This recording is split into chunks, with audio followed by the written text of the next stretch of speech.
भाइयों एवं भाइयों। हाँ हाँ नेताजी वो सब तो ठीक बाटे। आगे बोली दूर जाए पर रिपोर्टिंग करे खातिर। सब केहू के रउआ लोग के गोड़ छू के गोल लागतानी।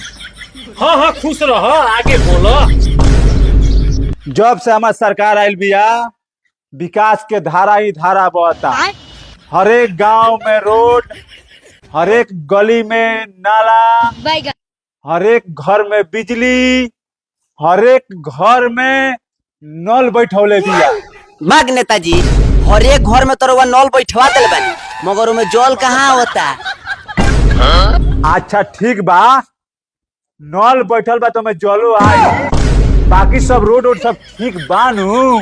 नेताजी अब तारा वोटरे बताई हन कि रोड ठीक बा कि खराब बा। काजी रोड ठीक बा? ए लाल ठीक बा, बुझाते नहीं कि रोड की नाला हो। अच्छा ठीक बा, इ तो गांव के रोड ह, इमें लोग पानी गिरा देते तो हम का कर सकतानी?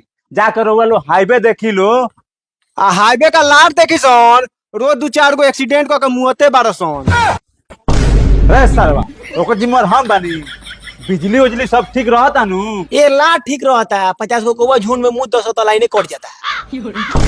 अच्छा इहो छोड़, ठीक बा, हमार सरकार घरे घरे सिलेंडर पहुंचौले बिया तो 5 गो चूल्हा जरता नु।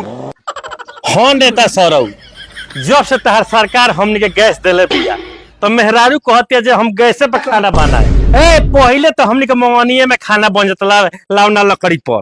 ए तनी कहे का चाहत रह कि वोट ना देबस, हमर लाल से ना देबस।